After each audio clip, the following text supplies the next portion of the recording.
my eyes off of you.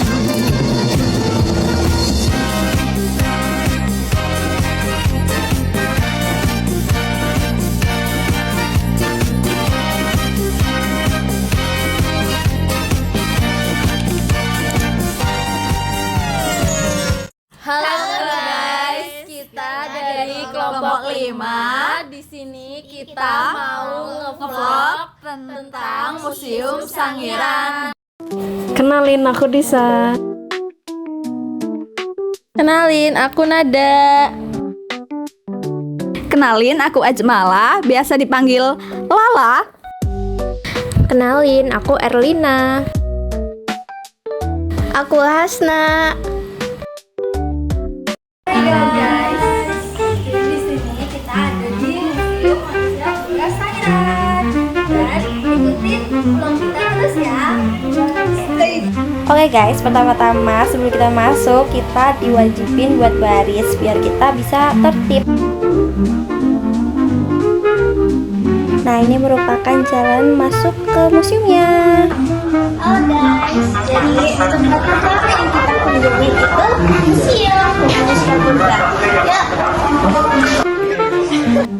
Nah, waktu kita masuk itu udah ada tanda in masuk gitu. Nah, ini perjalanan waktu mau ke ruangan 1. Di situ tuh ada batu-batuan yang umurnya itu udah berjuta-juta tahun lamanya.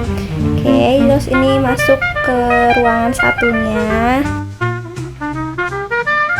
Nah, waktu kita masuk ke ruangan 1 ini, kita tuh dijelasin tentang terbentuknya kubah Sangiran. Nah, terbentuknya kubah Sangiran itu terjadi karena tumbukan lempeng tektonik yang terjadi di selatan Pulau Jawa. Ini menghasilkan gaya yang saling menekan pada pelapisan tanah bebatuan di Sangiran.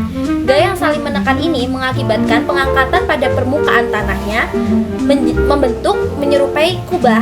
Nah, proses pembentukan kubah ini biasanya diiringi dengan terbentuknya patahan dan retakan, terutama pada bagian puncaknya. Zona patahan dan retakan ini merupakan yang lemah sehingga lapisan tanah atau batuan mudah tererosi dan memberi jalan air hingga menjadi sungai.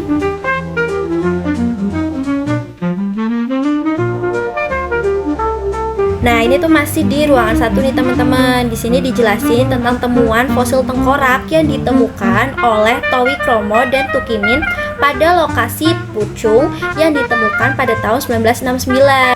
Nah, fun fact-nya, di fosil tengkorak ini tuh merupakan temuan terbaik dari Sangiran karena ditemukan relatif lengkap dengan atap tengkorak, dasar tengkorak, dan bagian wajah yang masih terkonservasi dengan baik. Nah, lanjut ke sebelah ya teman-teman. Di sini tuh ada alat batu. Dimana alat batu itu dibagi jadi 2 jenis, yaitu ada alat batu non masif sama alat batu masif. Nah, alat batu non masif itu kelompok batu yang dicirikan kecil dan tipis. Nah, dia tuh fungsinya untuk memotong bagian lunak. Sedangkan pada alat batu masif itu tuh dia ukurannya lebih besar dan lebih tebal, digunakan untuk memotong bagian yang keras. Sekarang kita udah habis dari yang ruang 1, terus sekarang kita mau ke ruang 2. Gimana guys, menurut kalian tadi itu? Menurut aku keren banget ya, karena kita bener-bener diajarin satu kali. Nah, ini kita diajak ke ruang 2. Nah, ini perjalanan ke ruang 2 itu kita naik tangga. Tuh.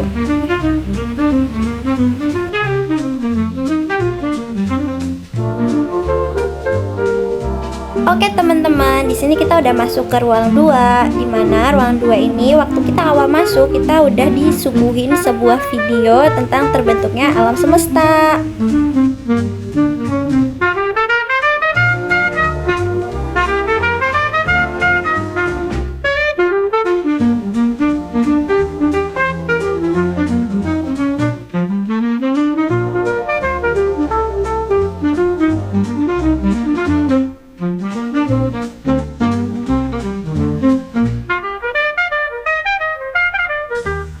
Setelah kita nonton nih tentang pembentukan alam semesta, kita lanjut ke sebelah. Di sini kita dijelasin nih tentang masa-masa zaman batu.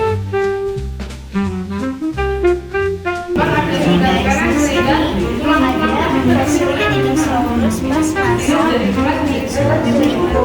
Tapi di sini yang dilihatkan ini replika semua karena di sini kan bukan disandingkan lagi di seluruh dunia.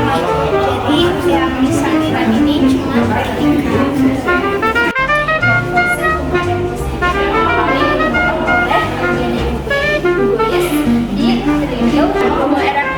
Di Indonesia ini menjadi para penghuni kepulauan yang pertama di dunia. Nah, jejak-jejak Homo erectus ini ditemukan di Pulau Flores yang selalu dipisahkan oleh laut dari pulau-pulau lainnya. Pada jalur biru ini termasuk jalur migrasi Homo sapiens, sedangkan jalur merah ini jalur migrasi Homo erectus. Rangka ini ditemukan di Kecamatan Punung, Kabupaten Pacitan, Jawa Timur yang berusia 7.000 tahun. Nah, ciri fisiknya yang diperkuat dengan tes DNA menunjukkan ras Mongoloid individu Austronesia awal. Temuan ini merupakan cikal bakal dari penduduk Indonesia sekarang yang awalnya ditafsirkan berasal dari Taiwan.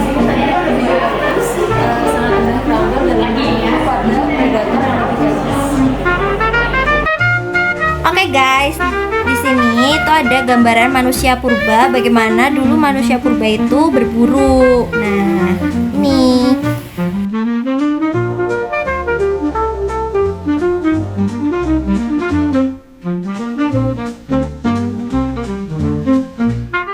Nah guys, di sini ada proses evolusi menuju manusia modern.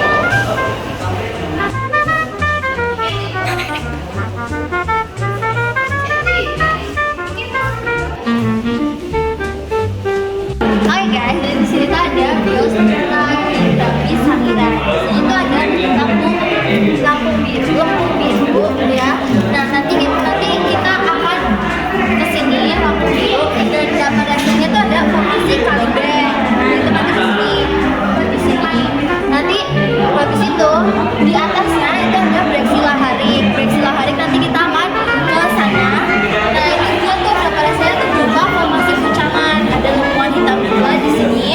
Dan habis itu ada Gansbang. Gansbang ini kita nggak datengin karena jarak itu 2 km dari sini.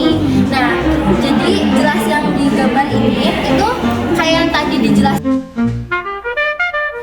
Oke guys, lanjut ke sebelah. Di sini tuh ada fosil tentang gajah, yaitu terdiri dari ada gading gajah, terus ada rahang atas yang ada giginya tuh.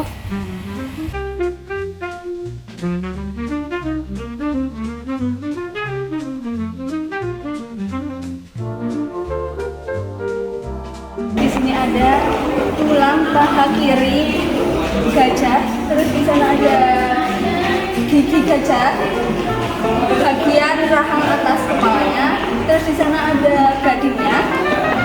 Namanya itu Emur Sinistran Strigodon SP. Kita keluar dari ruang kedua tadi dan kita lanjut ke ruang ketiga. Hai guys, jalan kita ke ruang ketiga. Sebenarnya tuh banyak kayak pemandangan gitu ya. Iya. Ada pohon jati ya, banyak banget di sini guys. Seru banget. Oke teman-teman, di sini kita udah mau masuk ke ruang 3. Tapi sebelum kita masuk ke ruang 3 tuh, di sepanjang jalan menuju ke ruang 3 tuh banyak banget kayak dinding-dinding gini yang isinya informasi-informasi gitu. Nah ini kita masuk ke ruang 3. Tara.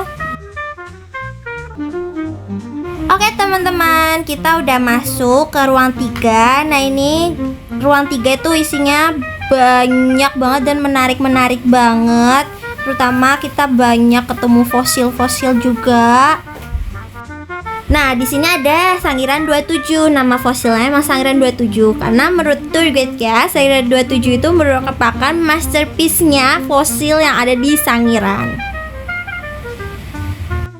Oke guys, di sini kita lihat fosil yang namanya Homo floresiensis. Nah, kenapa dinamain Homo floresiensis? Karena ditemukan di Pulau Flores. Homo floresiensis ini biasa dikenal juga dengan manusia kerdil. Oke teman-teman, di sini kita lanjut ke seberangnya, di mana Homo erectus pada zaman dulu itu hidup secara berdampingan dalam suatu komunitas. Namun mereka belum memiliki tempat tinggal yang menetap, sehingga kehidupan mereka ini bersifat nomaden atau berpindah-pindah.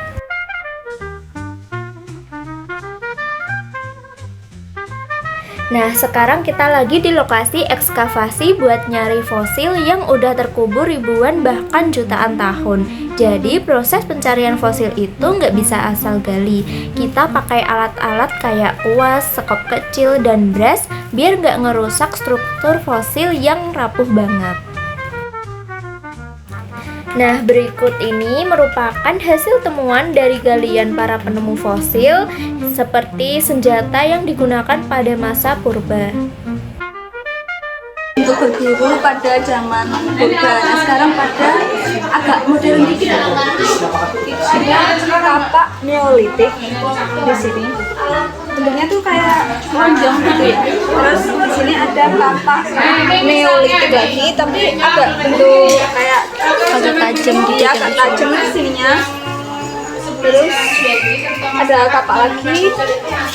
Terus ada gerabah slipmer.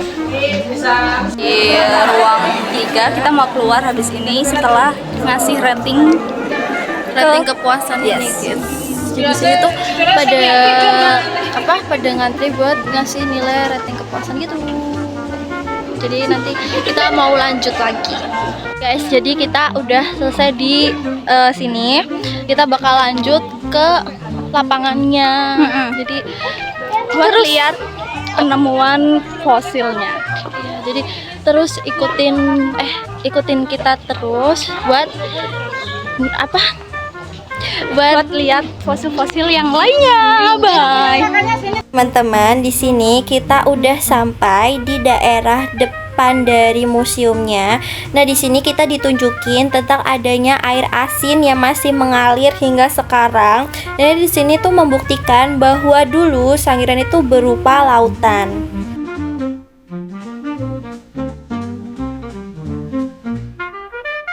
Oke, lanjut pindah lokasi kita. Di sini kita menemukan ada batu malvulkanik, di mana batu ini bisa digunain buat mengasah pisau agar pisau lebih tajam.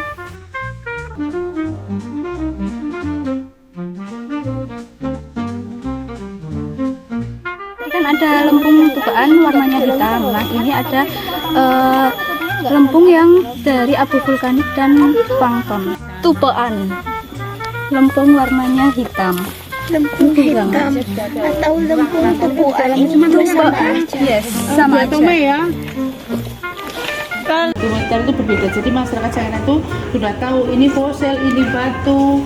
Jadi ilmuwan ya. Tapi kalau masyarakat Sangiran dia dengan bentuk fisik.